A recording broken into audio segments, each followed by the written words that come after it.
real summer weekend. I was like, wow, this is nice. It was really nice. That extra day really packs a wallop. Yeah, I rode it till my yard and reseeded it. Hey, there's big time in the town right there. Yeah, I'm feeling it. Rachel. Hi. Hey, Stephanie. Stephanie, you're on mute, Stephanie. There you go. I know. Okay, sorry. Should I keep it muted until you ask me something? Should I? Yes. We're supposed to, Yeah, everybody should be muted until you're speaking. unless you want the dog. You hear the dog bark, kids crying, phone ringing.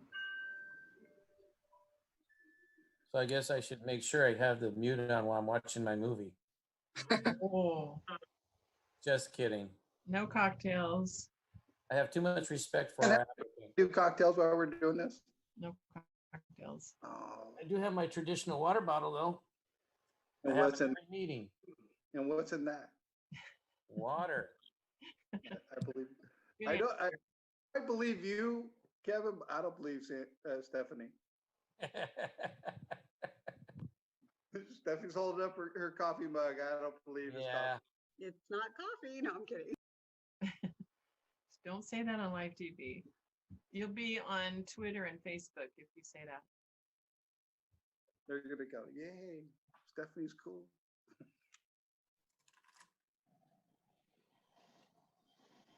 Yay. Everybody get their dinner in? I'm eating Yeah. apple. Larry, you're on mute. Very, very true. Yeah, there's two large dogs down below the desk here, and sometimes they get a little rowdy. Oh, you've got your color chips behind you. That's nice. The project color chips Oh, yes. board. Yeah, and this is a working office, so there's a little bit of native chaos involved. Fortunately, you can't see the desktop. It's about an inch deep in paper. Well, you know what they say, Larry? A What's clean desk is a sign of a sick mind. And I'm plenty healthy. So are we gonna wait for everybody or are we gonna start this thing? Well, we have a Any quorum. here? Oh, we're only missing Jason. Is that it? Jason, it will not be with us this evening. So So do we have 7? I think we do. we don't have Gina. No?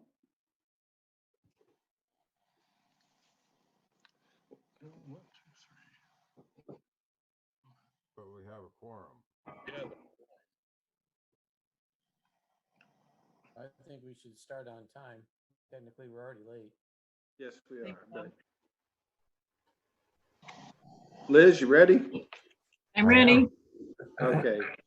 Kathy, ready? Okay, we're gonna start off with flag salute. Anybody watching at home, understand that we are, please understand that we are still doing this via video chat and whatever you call this stuff, that we are here and there's no disrespect when I'm gonna do off the flag salute myself and the standing and everything. There's no disrespect in it, especially after this weekend. So everybody know, I pledge allegiance to the flag of the United States of America and to the republic of which it stands, one nation, under God, indivisible, with liberty and justice for all. Okay, we're going to move on to roll call. So Kathy, can I get a roll call, please?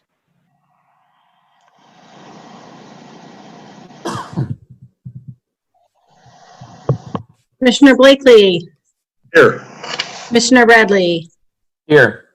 Commissioner Church will not be with us this evening. Commissioner Hallie, Here. Commissioner McClendon, Chairman Mobley, Here. Commissioner Moore, Present. and Commissioner Rogers, or Vice Chair Rogers, sorry. Here. All right, thank you. All right, so at this point, we're gonna move on to approval of the minutes from April 14th.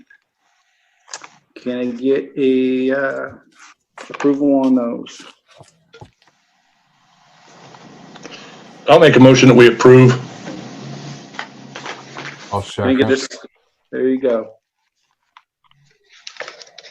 And roll call vote again. Please. Commissioner Blakely, Yes. Commissioner Bradley, Yes. Commissioner Hallie, Yes. Chairman Mobley, Yes, please. Commissioner Moore, Aye. and Vice Chair Rogers. Yes. All right. Okay, opening to public comment. So right now, anybody at home that would like to talk about anything that's not on the agenda tonight, we strongly ask you to call in or to email Kathy and let us know what's going on your mind. Understand we got about 3 minutes per caller, or through email. We'll talk about it. We can't make any decisions during this time, but we can definitely listen to you. So if you're at home, you're listening to this, you're seeing this, please. And at this moment, we're going to open it up. We'll give you a few minutes to call in or email.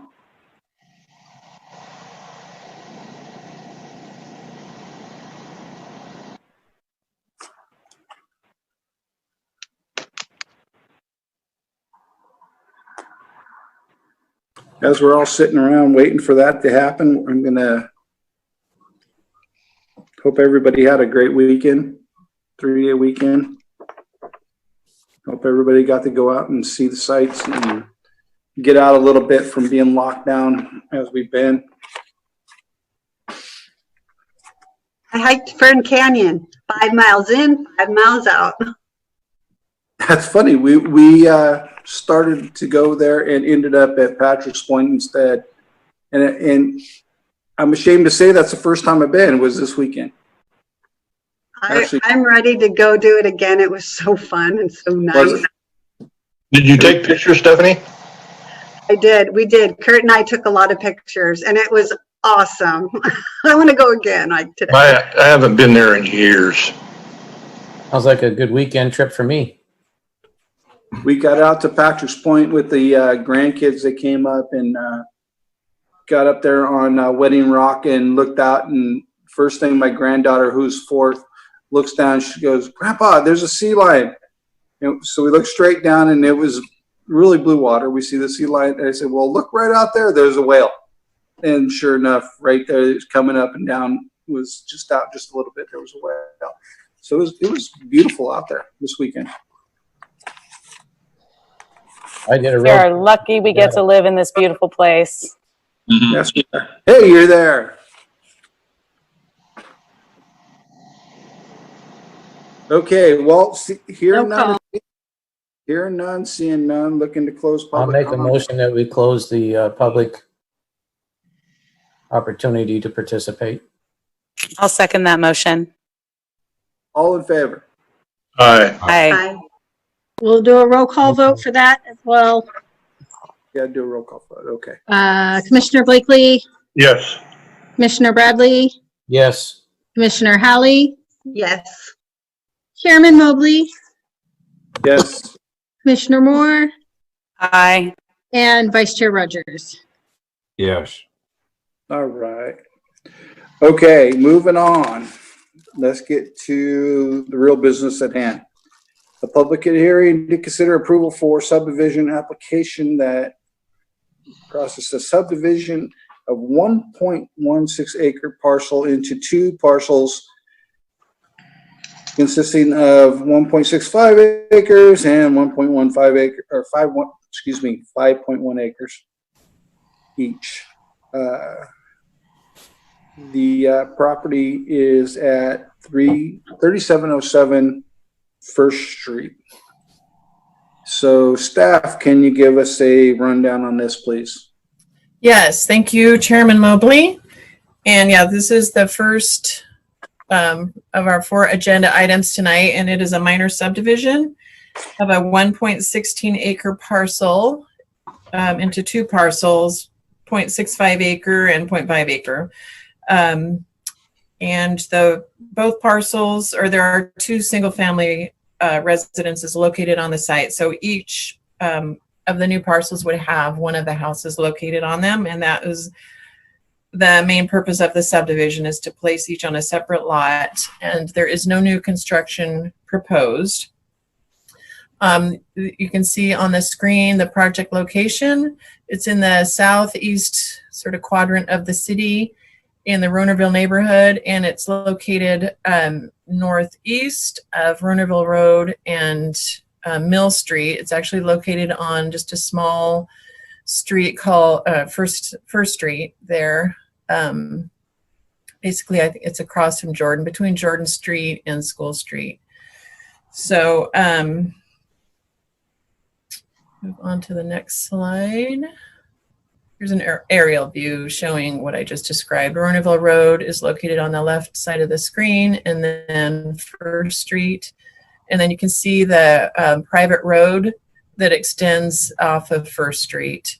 And the blue lines are actually not the proposed subdivision line, but that's the assessor parcel. Those are the assessor parcels. It's got 2 assessor parcel numbers, but it's really 1 legal parcel. So the tax assessor has 2 different taxing numbers for their taxing purposes. That's really how the assessor parcel numbers get assigned. But so you can see it's really 1 parcel with the 2 houses, the lower one down here with also a detached building on it, and then the upper house. And you'll see on the tentative map that the area is pretty steep hillside, but the residences are located on fairly level, pads. So let's see what else is here. I'll move on to the next slide. Just quickly go over the background. The zoning is R110. And you can see it's kind of in an area with a lot going on. There's R16 down below, right off of, oh, my battery's low. I must not be plugged in. I'm going to make sure I'm plugged in. Just give me 1 second.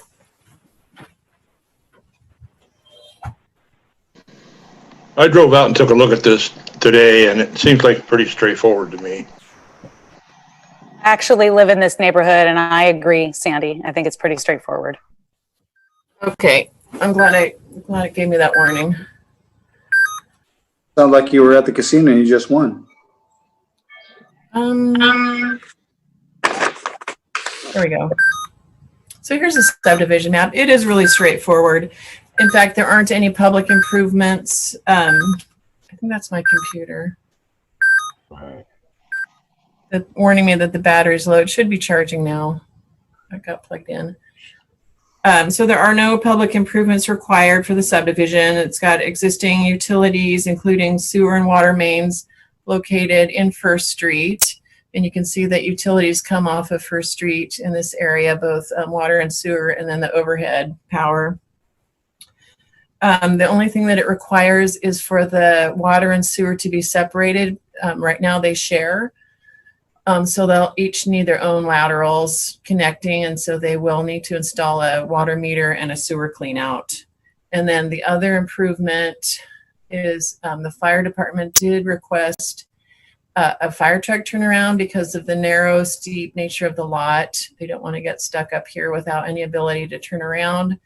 So the proposal is the applicant worked with the neighbor to the north, and they would they did supply a letter of agreement that they would be willing to dedicate an easement for the fire truck turnaround here. And there's also a condition that if they are not able to perfect the easement, a deed from one neighbor to the other, that the applicant would be required to. Liz, you're breaking up.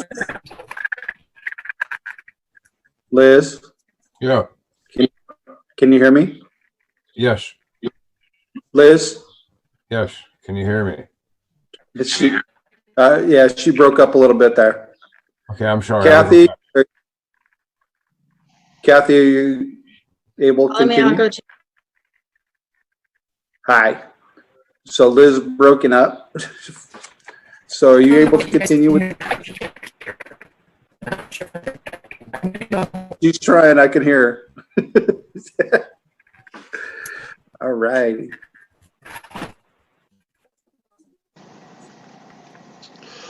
Hey Sandy, how you doing? Good. You know, I heard, the casinos are open for curbside service now. He could go out there and gamble real quick and run away. Are they gonna wheel out a slot machine? No, they just got a bucket on the curb. You just drive up and drop your money in the bucket. Actually, I have a customer who's a casino dealer, and he says they're open. They're getting paid a higher hourly rate, but they can't take tips yet. Good. Hey, so on this project, the only question I had was, is there a easement that when I'm looking at this and on this map right now, is there easement because the driveway connecting to the top parcel and the bottom parcel? It's very steep. Yes, it is. I remember we had garbage bins up there a long time ago on that, and we had to do a whole lot of finagling with this place. But that driveway on the bottom, you see where it connects. So it is on the bottom parcels,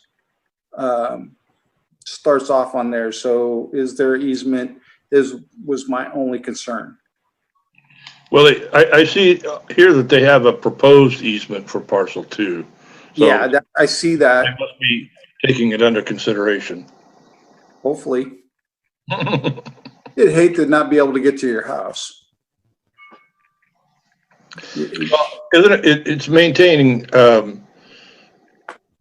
the same ownership, Right. At this moment. right? You bend your neighbor out of shape at the bottom, and that's on a steep hill. So, Liz is having some technical difficulties, but there's been enough of the staff report presented. If you guys wanted to do your vote, we can vote now and then. Good to know. Thank you. Anyone else out there want to ask any questions about this to the applicant? Do we want to open it up for public comment before you guys? Sure, let's do that while we're waiting. So at this point, anybody out there want to open this up to public comment, please? We open it up to public comment at this time. So let's do that. Kathy, last time we had a number to call, 725-1484. So anybody out there that's watching at home, please do that. If you have any comments on this, want to talk about it, we would love to hear from you.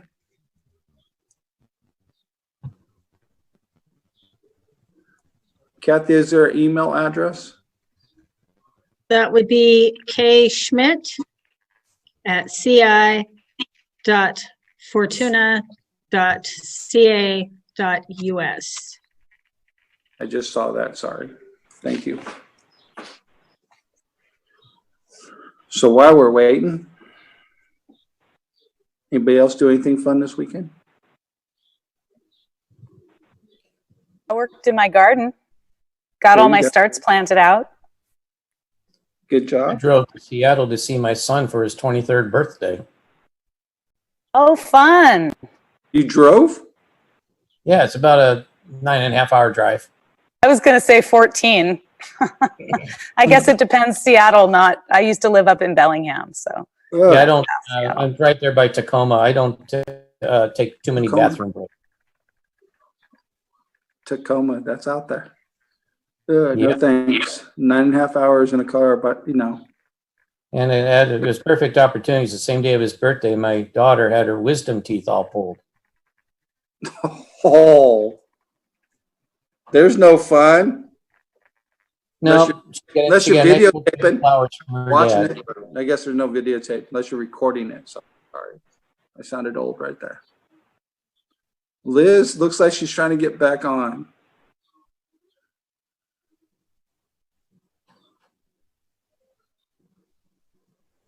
Can I tell something to Rachel? Yeah. Rachel, I finished my semester with a 4.0. I am so proud of you. I was so happy. I know. Thank you so much. I'm so happy.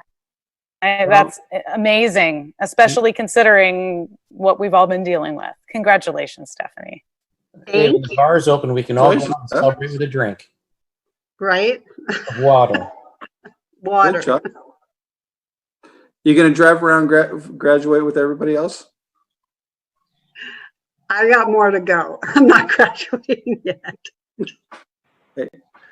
You and me both, sister. Okay, Kathy, are we getting anybody coming in, calling in, asking questions right now? No calls. Okay. The motion that we close public participation.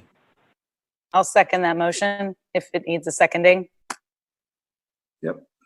Kathy, you want to do a roll call?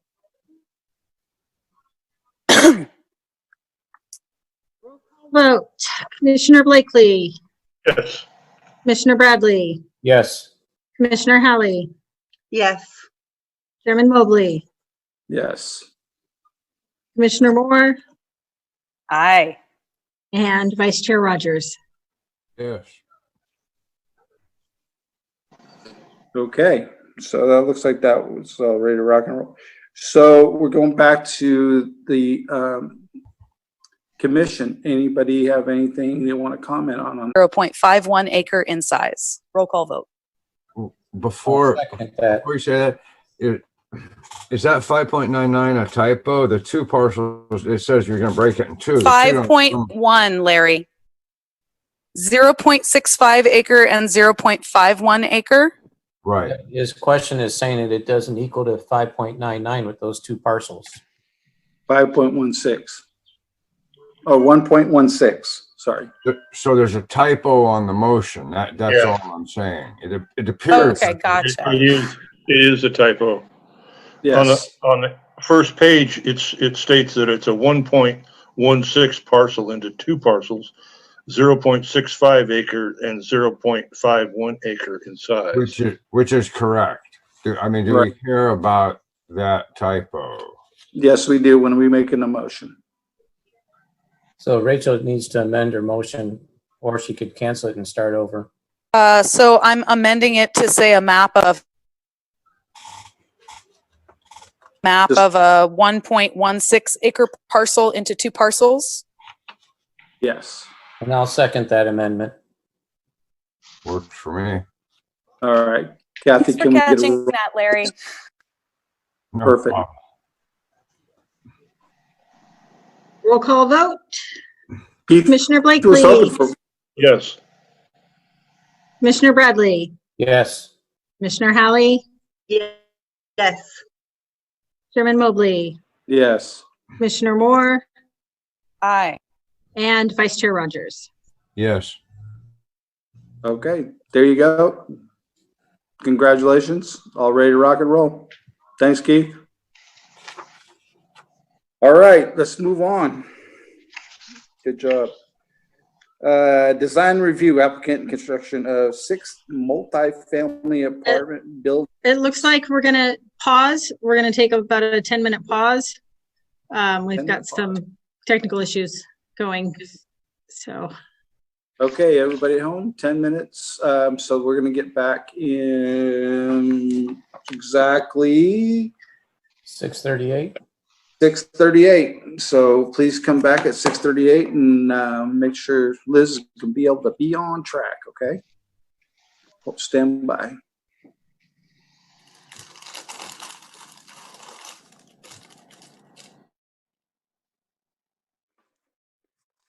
Anybody else having any fun? We had a great time this weekend. We had the kids over, the grandkids over. we say we went up to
jet engine for RC, and they're, I mean, don't get me wrong, they're beautiful, but they're like less than half the cost.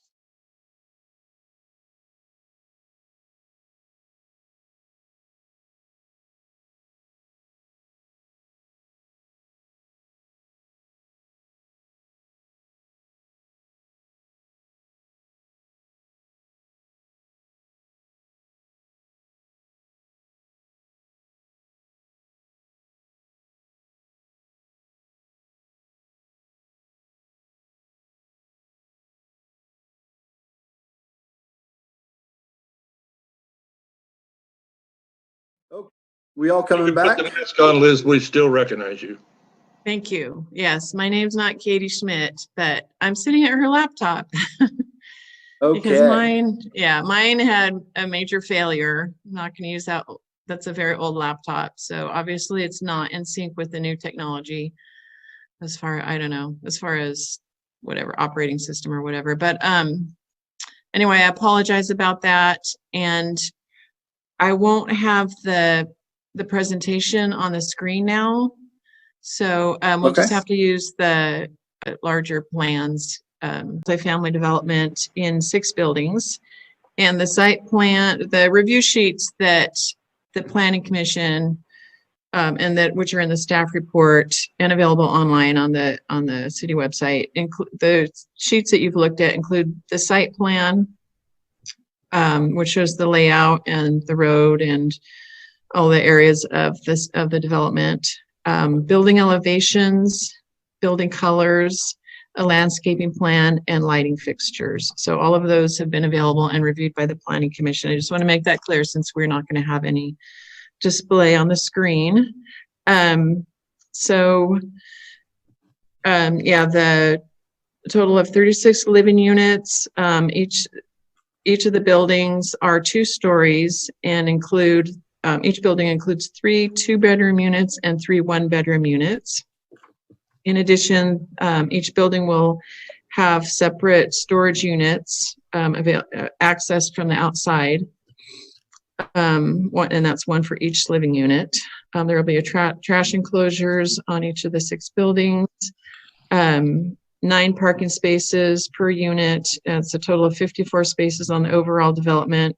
And you may recall, this was subject to a conditional use permit, I think it was last December, and a subdivision for a parcel on for each of the buildings. And I know that parking was discussed then, and the overall layout was approved with, the zoning standards and whatnot. So this agenda item, this application is for design review of the exterior, the visuals of the building from the exterior. It is located in a residential multifamily district and is surrounded by multifamily uses located on Smith Lane on the south side. So let's see. So the site plan, I'm going to go to the packet. So you've got the building elevations. It's got a hip roof. All the buildings all are similar with each other. There's a hip roof, single hung windows. There's a variety of use of texture and colors, hardy plank lap siding. And then I think for a lot of texture and interest, they've included corrugated metal on the patio fencing and also on the exterior stairwell. Belly band also along the hardy plank siding, and asphalt shingles for the roof. The lighting fixtures include wall sconces and post mounts, and you've got a plan that shows the layout of the lighting. And then you've got the building colors, and I apologize that those aren't available for display, but you did receive, the applicant prepared a very nice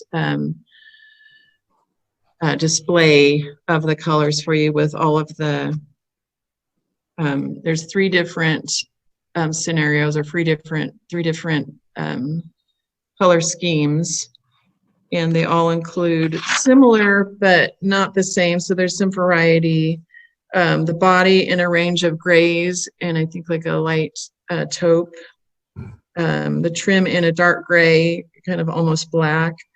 And then the door options are green or redwood. And those are all on the large board that was prepared and distributed to you. And then the trash enclosure has split face concrete blocks with metal gates. And also they're using horizontal metal for the fencing around the exterior open space area. So each unit has an exterior, either a garden area on the bottom floor or patio, and then a deck on top, and they all have the metal fencing. And then there's a landscaping plan that was provided in the packet, which includes a range of trees, including wax myrtle, Doug fir, dogwood, and scarlet maple, and shrubs of rhododendrons, an apricot queen flax, hydrangea, and abelia, and a ground cover of turf, and also within the landscaped areas, lily of the Nile, blue fescue, and Douglas iris. And then the biofiltration areas have purple needlegrass, fescue, California barley, and meadow barley. So the staff report also includes a brief discussion of the general plan consistency and a listing of the design review findings and considerations for you. And then in addition, there's a resolution and a list of standard conditions of design review, which include just conditions that are required for all applications. If you have any questions on those, I'm happy to discuss those. So with that, I'll pass it back to the Planning Commission. All right, thank you, Liz. Anybody got any comments before we start this? Larry, I know you have that in the background, the color pattern and everything like that. I can see it behind you. Yeah. Yes. Because we're not getting all this from Liz, can you at least I let can't. everybody see it at home real quick? Would you mind? See if we can get that on camera real fast. Oh, Yeah, and on up. The camera so I can see what. Yeah, that's a little better. Yeah. A little bit further away from the camera. That's great. Thanks, Kevin. Larry, that's awesome. So the big one, if everybody at home can tell, that's the roof. Here, I'm struggling with this a little bit. Yeah, it's fine. We can see it great, Larry. Thank you. Thanks, Kevin. All right, just for everybody can see it, just some kind of visual. Well, Anybody have any comments on this thing at all?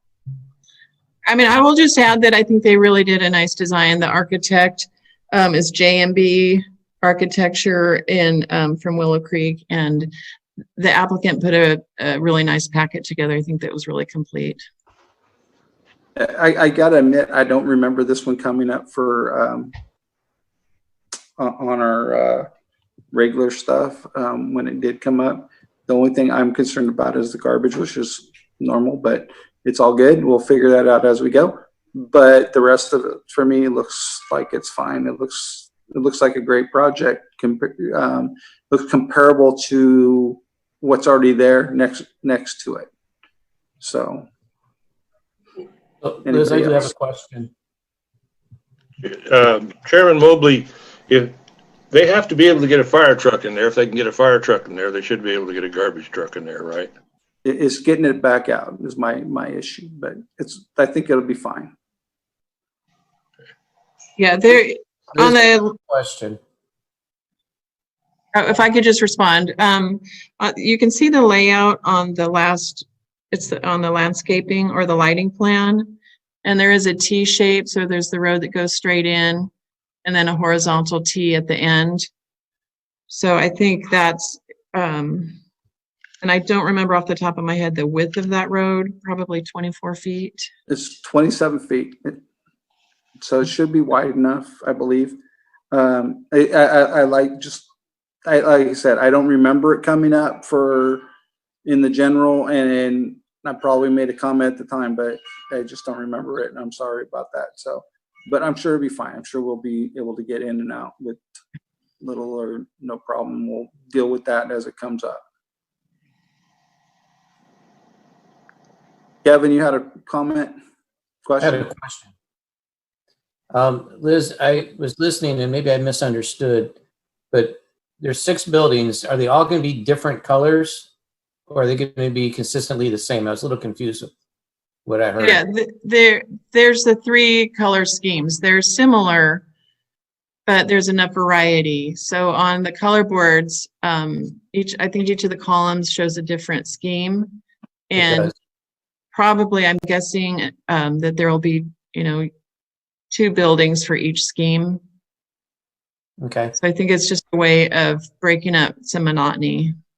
Well, that's fine. I just want to make sure I understood you. I think that's great. I Yes, think they're gonna the applicant they're gonna did a use great all job. they're gonna use all 3 schemes. Good. Yeah. I just was going to say, I think the applicant did a great job. The color board is fantastic. I did those and I did my office design work, and it tells a great story. And I think that helps us in making our decisions too.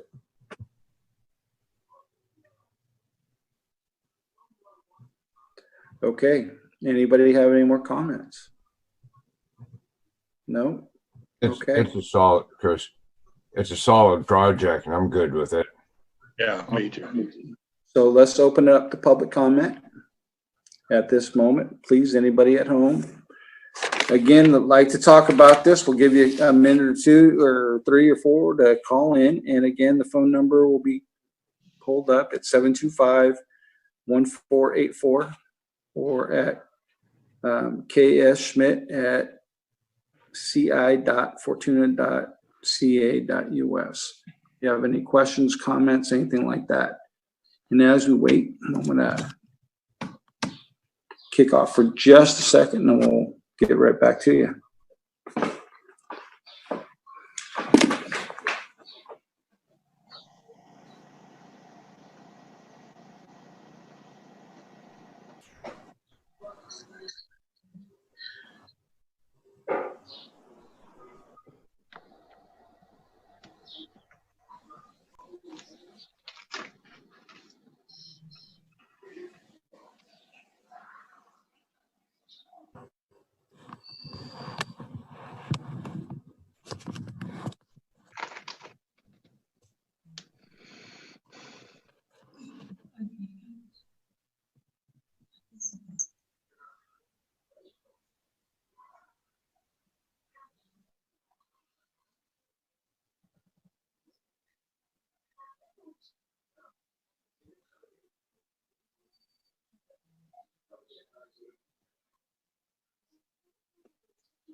Okay, anybody hearing anything, seen anything?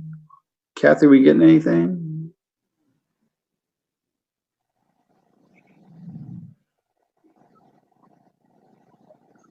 We You have there? no comments. No Okay. comments so far.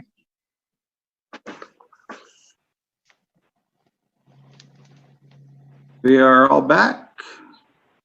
Chris, I'll note that the applicant is here as well on the phone, on the Zoom, so they can speak directly if they have any comments. Okay, so anybody have any comments for the applicant while we're at this point? Don't see none. Okay, looking for a motion to close public comment. So Chris, moved. you might ask if the applicant wants to add anything Okay, in addition, questions, but also they may want to expand on what I presented. okay. Mr. Adams, are you there? Can you hear us? Yeah, can you hear me?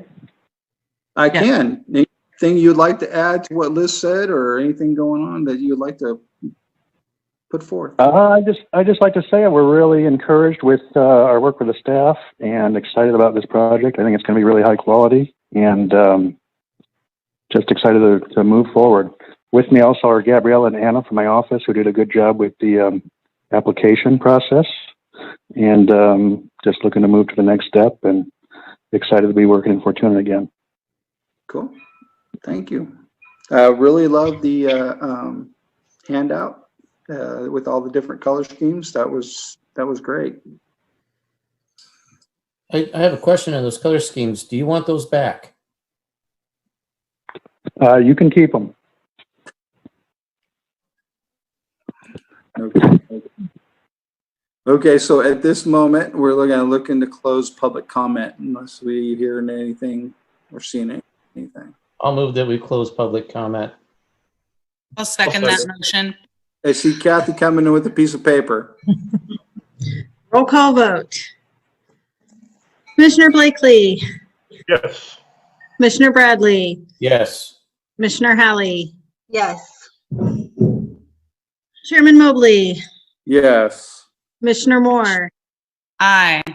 and Vice Chair Rogers. Yes. Thank you. All right. Public comments closed.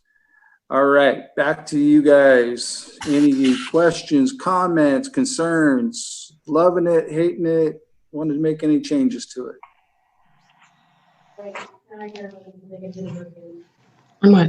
Let's put it to bed.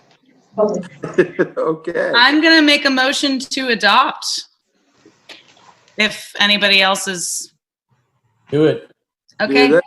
Motion to adopt resolution P20203035, a resolution of the Planning Commission of the City of Fortuna approving design review of a 6-building, 36-unit multifamily development, including elevations, colors, lighting, and landscaping.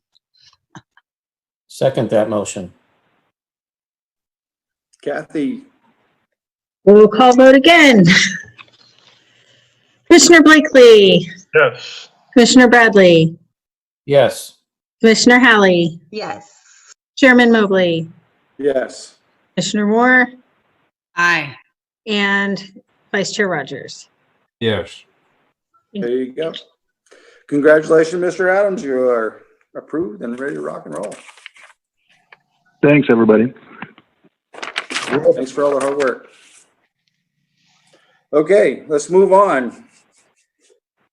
So here comes the fun part with the long drawn out. Consideration of the year 2020 and 2021 capital improvement program. Liz.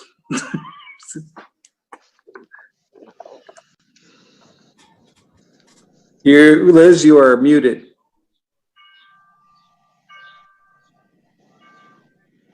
There we go. There Just you love are. Don't you just love a Zoom meeting? So yes, this is consideration of the fiscal year 2020 through 2021 5-year capital improvement program and consistency with the general plan. So the background on this is that as part of the budget process, the city Public Works Department prepares a 5-year capital improvement program, and it prioritizes and sets funding for public infrastructure improvements. And it's the Planning Commission's responsibility under government code to make the finding that a capital improvement program is consistent with the general plan before the CIP can be adopted by the City Council. So in that regard, the CIP, or this is a planning tool. The CIP is a planning tool that implements the general plan. You know, of course, it's also for the public health and well-being and just for the general well-functioning of the city. But you can see how it's also a planning tool as the government code ties it to the general plan. So you have in your packet, you have the full CIP that was prepared by the Public Works Department, and Kevin Carter is here to, I think he's going to present that to you. I'm not sure if he's got that loaded on his computer, but you did have that in your packet. And also planning staff, I wrote up the, I reviewed the general plan, I reviewed the projects in the CIP, and I just looked, you know, to make sure that that they're consistent. And, you know, for the most part this year, there aren't any big, you know, fancy projects. There's a lot of maintenance and replacement of, you know, water lines and sewer lines, and maintaining roads, maintaining the city's treatment plant and the wells and the tanks and all of that. So, you know, an example of the example I like to use it where there wouldn't be consistency if there was a big expansion plan for the treatment plant that went beyond the population projections for the city. In that regard, that would be an inconsistency with the general plan. So if Kevin wants to describe briefly the CIP, I did write up the findings in attachment A, and we can go over those if you want to, or you may have had a chance to read those. But I broke it down by the chapters of the general plan. So, for example, I gave you descriptions of the land use element, economic development, housing element, transportation and circulation, and that one, of course, has a little bit more analysis. The first couple that I referenced don't, like the land use element really doesn't have any tied to the CIP as far as the CIP projects go. So there's that has less discussion. Natural and cultural resources would be the projects that improve and maintain the city's storm drain system and the creek improvements, like the Roner Creek project and the Hillside Creek project that were just completed. Parks, recreation, and space element of the general plan. This year there aren't any park projects. There usually are quite a few, but sadly because of budgetary constraints, there aren't any this year. The public facilities element. So for example, I've listed the general plan policies that relate to public works, and there are quite a few there, and described the projects in the CIP and how they're consistent. Health and safety. Really the only one relating to the CIP would be the CIP tasks relating to protection of the treatment plant from flooding hazards, such as the CIP project this year. And then community design, there aren't any CIP projects relating to community design. So if you have any questions about that, but let's turn it over to Kevin, the Deputy Director of Public Works. All right, good evening, everybody. This draft CIP was taken to council at a special workshop on May 11th. And we're here tonight to kind of give a brief presentation on the plan and, like Liz said, for its consideration as being consistent with the general plan. And, oh, wrong one. And then it'll be going back to council on June 15th for final adoption. And so really, and I did it again, can't get it.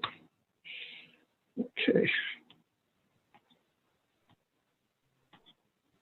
Sorry.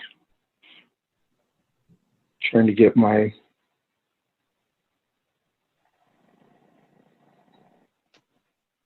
can you see my screen? Yes, we can. Okay. Excellent. So it's a rather lengthy document, you know, what is it, 68 pages. A lot of it, as most of you are aware, breaks each project down and gives a description, justification, funding sources, past revenue that's been spent to get us to the point where we are in the project. And, you know, we'll just kind of go down relatively quickly and give a quick overview of kind of where we're sitting in our 5-year program. And I just want to point out the Parks and Recreation one It is a little disappointing that we have $0 projected in there. We did apply for a nearly $7 million grant through Prop 68, and it wasn't successful. So we're hoping to kind of continue to move forward with the master plan that was created for that. It's a really good plan. As some of you are aware, there's the McLean property that is next to Newburgh Park, and we're looking at expanding Newburgh Park out with a lot of really neat features. There is another portion of that program that we will be seeing some money come our way, and we're hoping we'll be using that to acquire the property. So there really isn't any capital improvement necessarily. You can see that there are some pretty big numbers. A lot of it's in water, wastewater. We have drainage. The big drainage project this coming year, like Liz mentioned, we were able to get rid of or finish out Roner Creek and Hillside Creek. We're in the FEMA remapping stage of that. We're hoping within the next year that we can then complete and get everybody out of the floodplain as the project was intended. The big one this year is Jameson Creek, and I will just inform now that we're having to do a full road closure of Ronerville Road to replace the culvert that had failed a few years back. And we were able to get grant dollars to replace that. Mercer Fraser will be starting the work, I believe, June 8th. And Brendan Bird is the project manager on that. He is our deputy city engineer. There's a few other important projects that will be starting up if they haven't started up already. Safe Routes to School, they started today, I believe, in the parking lot of South School. And there's Redwood Ways getting some paving done later this year. Quite a bit of one of the bigger headaches of mine anyway, I'll give it a little side note, is we participate with the countywide Accelerated Cure Slurry Seal project, and this year was Fortuna's turn to manage it for all the other entities, and it was a challenge, let's put it that way, and it will continue to be so, but we're hoping to just be able to do some work in the future. We do have some regular maintenance of our water systems. We have some, a lot of our reservoirs need a little bit of love and care. We are going to be recoating our steel tanks. One is on Campton, the other one is up on Hillside. And we will be doing some rework on the Vansel. We're going to be doing, that's pretty much it for our reservoirs. Some of you are familiar with our largest project going on, the NPDES compliance project. Basically, it's our summertime discharge, and we've been moving forward with acquiring some property across the river. We have gotten in through the CEQA stage, and I believe, correct me if I'm wrong, Liz, that's been moving forward with a mitigated neg deck. And so that's kind of our big project that's out there. We're going to be putting in for another request for proposals to finish the design on that and finish the permitting. That is all anticipated to be in the next year or two. We have some compost expansion areas. We do have some areas that we can expand our compost facilities a little bit, give our crew a little bit more room to move piles around. It seems to be a very successful program that is very well appreciated, I believe, by the citizens. We will be doing a digester maintenance project here that is going to be the first time that it'll have been maintained since it was built in '06. And so that's a good 13, 14 years of it. And we need to drain it down, clean it, inspect it, recoat the inside, and get it back online. That's been actually a very, very big project that it's not something we normally do. I mentioned the Jameson Creek project. We do our storm drain maintenance project. It's a little bit, we don't have as much money as we normally have through Measure E to maintain some of our facilities. I'm a little nervous about that, but we will make everything stretch the best we can. That's just generally trying to keep it out in front of any catastrophic failures. This one is an interesting project, the Storm Drain Infrastructure Vulnerability Assessment Project. It was through a grant through FEMA, and we're able to kind of take a look at our system citywide. And, you know, that's really the first place. I mean, we just go off of, you know, experience and knowledge of the system. And then, you know, when we have to see sinkholes, you know, forming or something like that. So this will be a really good tool for us to use to go after some of our bigger projects. Oh, just one more quick one. I kind of skipped over the water line project that's going to be going on, that's connecting pressure zones 4-6. And that is actually going to be a good redundancy water source for primarily the hospital and Open Door now that it's built. But it actually will be coming in pretty handy with some of the projects we have coming up. Let's see.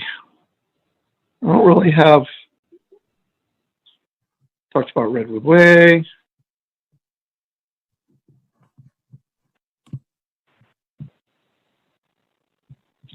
We set aside money to be able to do some unplanned repairs of our concrete and our asphalt. So citywide paving, we just set money aside to be able to handle any anything that comes up throughout the year so that we have the money there.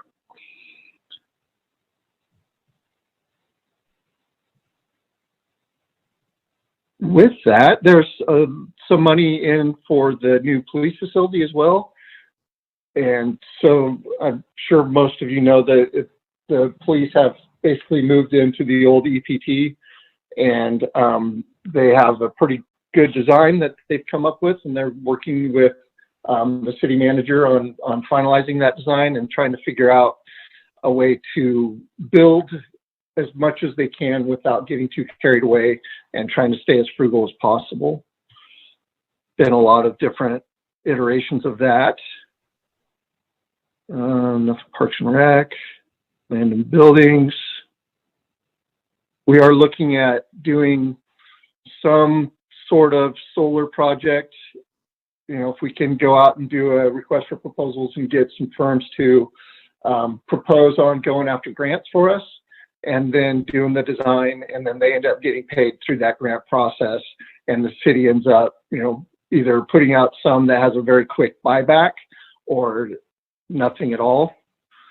Actually, we were contacted by Tesla not too long ago. They have a grant program that we put together a list of some of our facilities, and they're going to be looking at ways to help us out with doing some battery backup and a little less of the solar, just some really battery banks that can keep some of the buildings functioning while we go through any PSPS events, even though we have the islanding.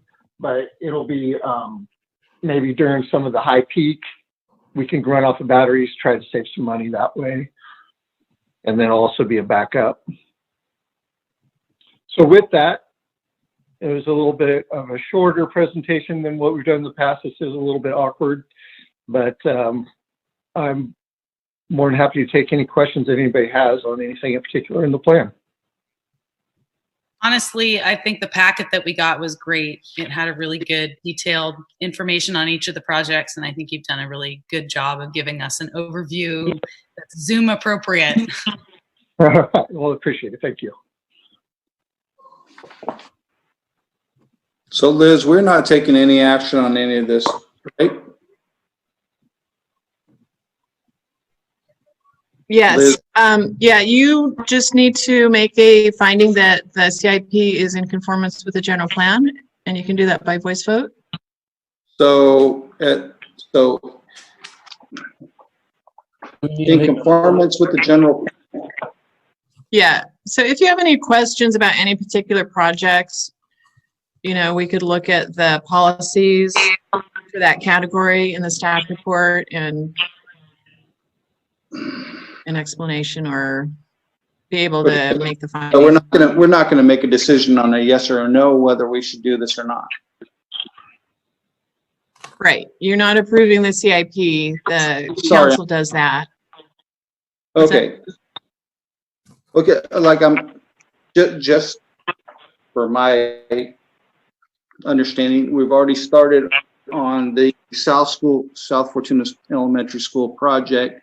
They're already out there doing it, so us okaying it or not okaying it, or anybody else okaying it or not okaying it, it's already been done.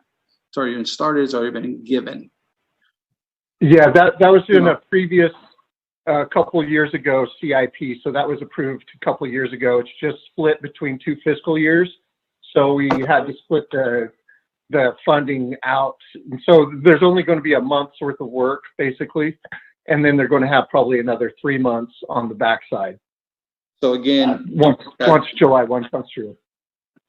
And then the police department's already there, so they've already spent their $1 million grant, and we're already at this point again, right? So it's already been done. Yes. No, Yeah. oh. Yeah, they spent their $1 million, got rid of their $1 million grant that they had to do the other project, and now they're in this project. Right. So that's already been done. And the direction from council at our last special meeting just last week was, I believe they gave just $25,000 to do some of the design to even, and they're putting a hold on the money. So I get it, but it's, again, they've already started it. We're not here already. I mean, this is nothing that we're gonna change. That's correct. Is that what, okay. Yeah, for those particular projects, that's correct. This They're is already. This is for us. This is just give a go ahead and let it go. Am I wrong? Yeah. Okay. Yeah. I mean, it's it's a significant decision. You know, it does a couple of things. It conforms, you're following the government code, and you're making an analysis that, the council relays. What's that? We're making an analysis that most of this has already been taken care of, and we're just okaying, we're rubber stamping it. I wouldn't call it rubber stamping. It's a legitimate review. If there's projects that are already been done or already in the works, then, and I'm just being me, asking why. Well, yeah, no, the projects that are listed in this, I mean, these projects haven't been done. They're multi-phase projects. So your phase is what you're seeing being constructed now. These projects can't have been done yet because they haven't been funded. This is the funding for the projects. I think, Liz, correct me if I'm wrong. What we're doing here is just agreeing that the CIP meets the state expectations for it, or something along that line. It's other, a waste of time. All of the projects are out of our purview. They are. There you go. You could describe it that way. Unless you find them inconsistent, then that would be the information that you pass on to the council. No, you shouldn't do this project right now because it's not consistent. I mean, but these are all really straightforward projects, I think, this year. And they usually are. Typically, they're going to follow the general plan, because the general plan, our general plan especially, is all about efficiency, strong public works components in the general plan. So that's where you can see that in that general plan chapter. There's a lot of policy supporting public works, and just in the types of maintenance and improvements that public works funds. Kevin, did you have anything to add to that? Just that, like I said before, it's not that the Planning Commission didn't have an opportunity to review, like the Safe Routes to School project. That was already approved in previous fiscal years. And so this is basically, it's not that you would, even be considering that one at this point because it's already been approved. This is more being shown for budgetary reasons for the council. Okay, so the For that vehicle particular charging stations that we're talking about, that we already have 2 of them that barely get used. So I see that we're getting a grant to fund it all, but we need more of those that we're not using. And I'm just, again, I'm not trying to be anything but asking the question. I'm not being combative or anything like that. And I'm sorry if it sounds like that. It's lack of a better vocabulary at this moment. So I see this charging stations that I see the 2 of them that we use across the street that I never see anybody at, and we're going to get more. Is that something that we need? Is it something that we're just using the funds because we are able to? Well, that project in particular is not funded at this time. It's a placeholder for identified grant.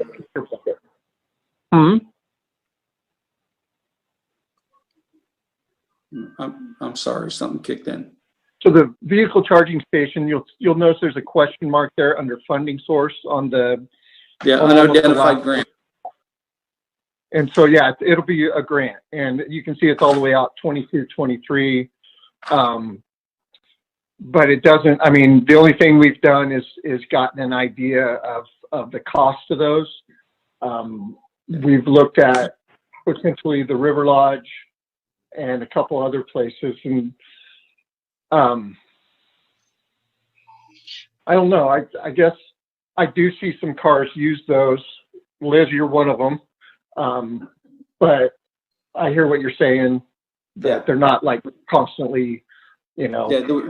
But we're talking about in the future, and we're looking toward, trying to provide efficient services for what we may need in the future, and looking toward more and more of these cars that use electric charging, and seeing as the city and the county both want to bring people in to, say, the River Lodge for conferences and for other things, I think it's important to provide those sorts of infrastructure.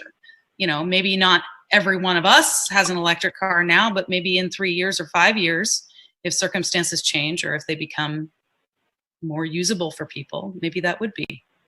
And that the charging systems aren't running on generators. Okay. So and then just got one more real quick. The Kenmar project, the roundabouts. I see we're looking at about $500,000 on that, and then I turn the page and I see that we're doing just $50,000 less on projects that are for the ADA, and just because I'm looking at pictures, and if people are home looking at pictures, they're going to see the same thing, of a curbside that is on both sides of it. It's clear for somebody with. Can I speak up just really quickly? I totally hear the frustration there, but I also know that the county is under an binding agreement with the Justice Department specifically about ADA accommodations, and so I know that it is. And I'm all there with you, Rachel, and I hear it all the time. Because I trust me when I tell you that part, because we've been under that same constraint. Although I hear you, and the Kenmar interchange seems to me like a really important thing, especially since buses drop off there. If I wanted to ride the bus from school, that's a safety issue.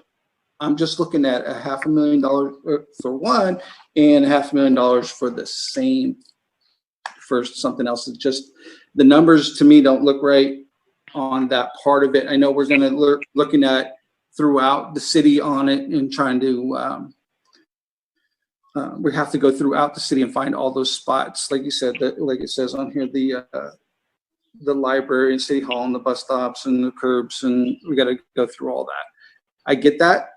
When you look at the dollars and you look at the project, they don't compare, in my opinion. Okay. We're talking about putting tons of cement compared to a few sidewalks. So maybe I can help. So please, that $550 for the roundabouts is not for construction. No, that's for right of way planning, CEQA. It's a lot of Caltrans hoops, and it's a grant funded through Caltrans, which is interesting. But yeah, we end up that just gets us to basically a 50% design, just enough to get us through the knowing what right-of-way acquisition is and all the environmental stuff. Okay. And then the 500,000 for the CDBG is that is from program income dollars that were paid back through loans that if we don't do something with them, they'll take them from us, kind of a deal. And so we have like those are in a special account that are earmarked just for ADA barrier removals. And then we kind of got pinged by the county there on the library. They ended up doing a study, and they, kind of put a big old thick binder in front of us and said, you're deficient here, here, here. And it's all the way from the bus stop that's over on 11th and N to the library. And that's about 200,000 just alone right there. And then we want to do some work at some other infill and some other barrier removals around town. So that one's still kind of pending on what the actual scope of the project is. Kevin, thank you. That was perfect. Because looking at it, like I said, people asking and coming up to me saying, how do you spend $500,000 on a roundabout and the same amount on the sidewalks? That was great that you said that. I appreciate that. Cool, thank you. All right. Anybody have any questions or concerns about any of this?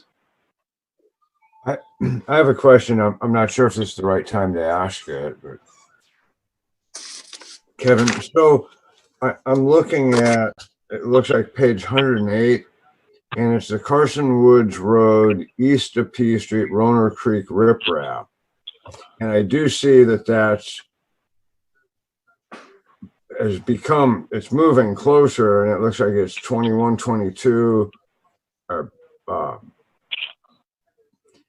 putting riprap in there. I'm wondering if that's the segment of Carson Roads. It's kind of north of Beacom's, and the steep spot where the road hasn't slipped into the creek yet.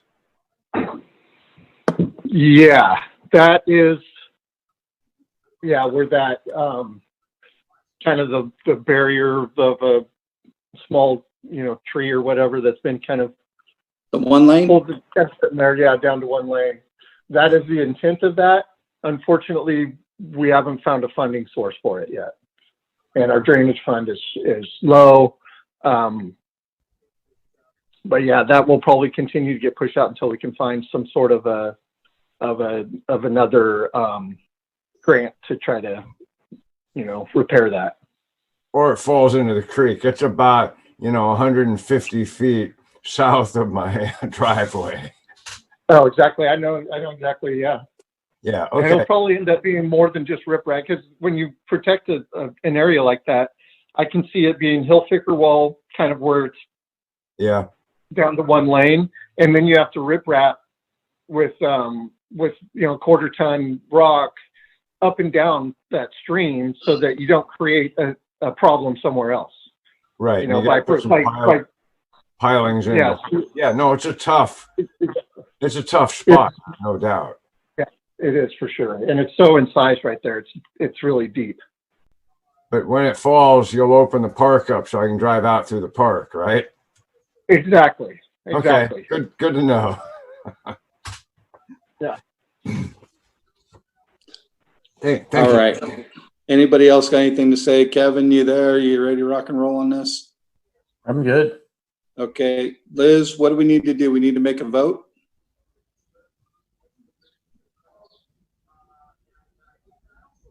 I think Katie's coming over to do the voice vote for us. I see her. that. Hi, Katie. Oh, yeah. Hi, Katie. Open for public comment too, right? I believe. Oh, I guess we need to open it.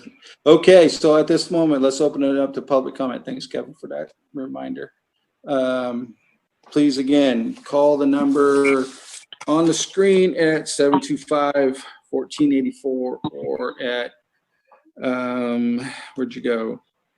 ksschmidt@ca.fortuna.ca.us. Anybody have any questions, comment on all this stuff? I really appreciate you calling in and letting us know about it.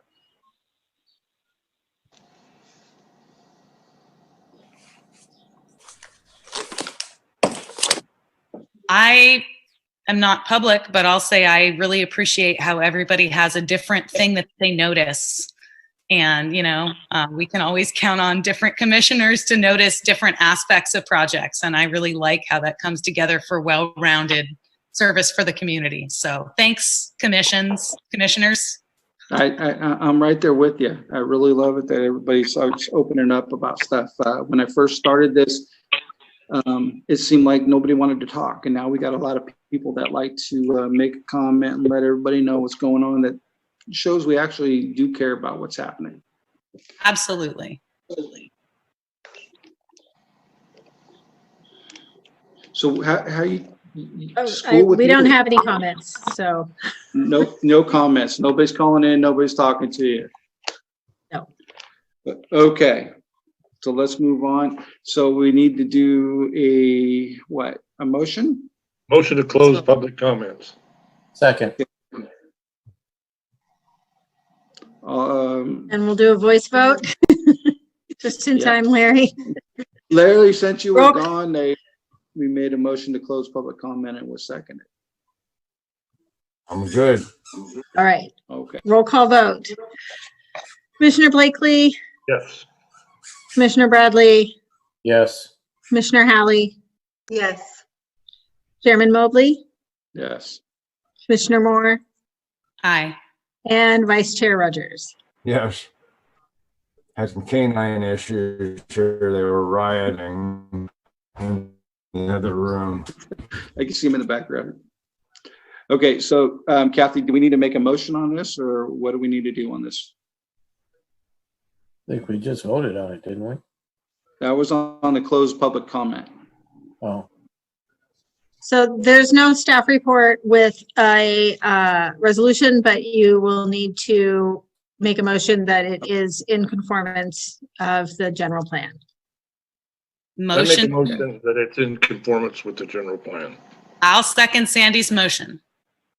Okay. Okay, roll call vote again. Commissioner Blakely, Yes. Commissioner Bradley, Yes. Commissioner Hallie, Yes. Chairman Mobley, Sure, yes. Commissioner Moore, Aye.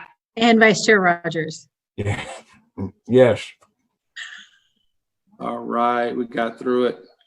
This Now is the a most long important one. motion of the night. Okay. Motion to close. I'll second your Nope, we got motion. Nope, we got one more. We have one more thing to discuss. Receive a presentation of the annual progress report prior to its review for the housing community development. Liz, we're back to you. Thank you. So this is actually just an informational item, so there's no vote. It's just receive the presentation. This goes to the council as well. And this is again required by the California Government Code. So this comes out of the housing element that every city and county is required to prepare. So HCD, the California Department of Housing and Community Development, also requires an annual progress report. And that is to report on the status and progress of implementing the jurisdiction's housing element and as reflected in build in new residential construction for the previous calendar year. So this annual progress report includes information on the city's progress in addressing the regional housing needs allocation.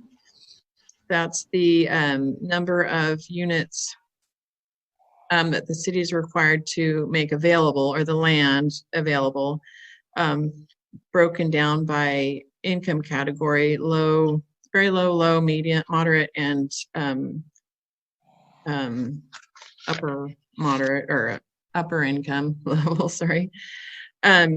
So the content of the annual progress report is directed by the state housing law, and the reporting forms are provided by HCD. So that's what is attached in your, so that those tables that you see, tables A through G, have are reporting different categories of the housing production in the city, and those forms are laid out, are created by HCD, so it's a mandatory thing. And we do by conforming to the requirement to report, we're in good standing with the state, and so we are eligible for certain grants. And actually, we're applying for a grant that's due July 1st, and that is it's an HCD grant that will allow additional housing related.